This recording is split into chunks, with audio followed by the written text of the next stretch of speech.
The showdown in Congress over the so-called Big Beautiful Bill continues today. Joining us now is NBC Washington correspondent Alice Barr. And Alice, the debate has been underway at the Senate for a while now, but it sounds like it may be going on for a while. Walk us through the process here. Yeah, so right now, Chesley, we are seeing the top Democrat in the Senate, Chuck Schumer, who's up at the podium. And we've just begun a new round, a new salvo in the debate over this bill.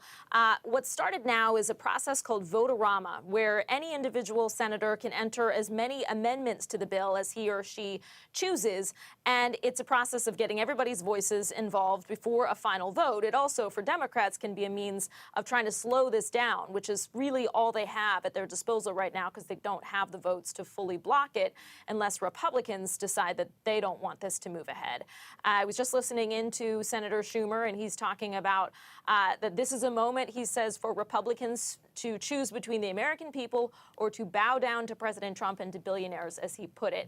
He has been arguing, amongst other Democrats, that the bill steals health care to pay for tax breaks for billionaires. So we're going to hear a lot of that kind of statement from Democrats.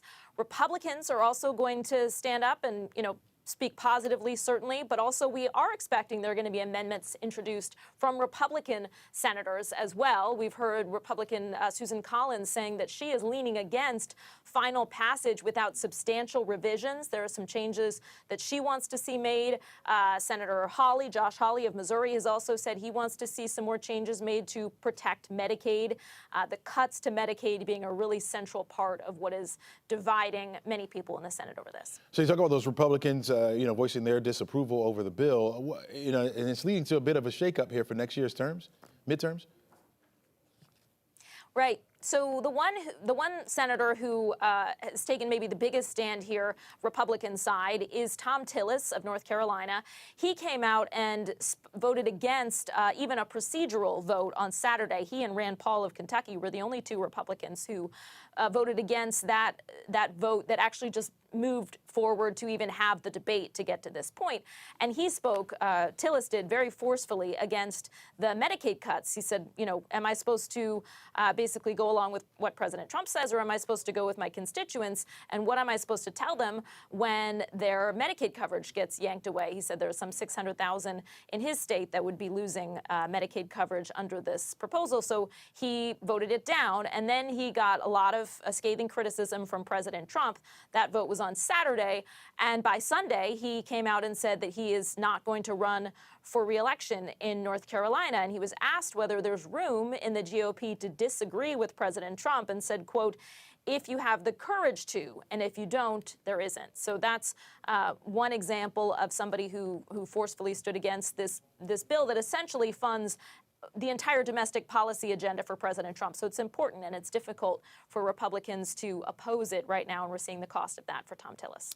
Alice, give us a timeline of when the bill needs to pass the Senate, and what could be the roadblocks that could pop up that prevent it from passing.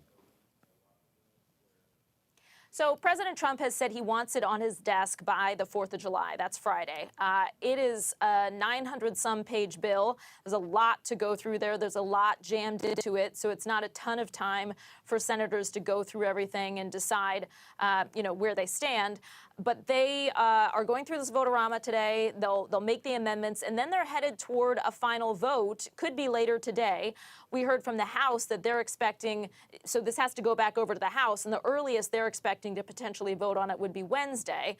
The House will take whatever revisions the Senate comes up with after this process today, and then the House will have to take another look at the bill. They approved their own version first. The Senate changed things already. It's going to change more today. It tosses back over to the House. Then they have to decide where they stand with it and whether it's going to get to the president's desk, in fact, by the end of this week. Chesley. All right, Alice, really appreciate your insight. Thanks so much for joining us.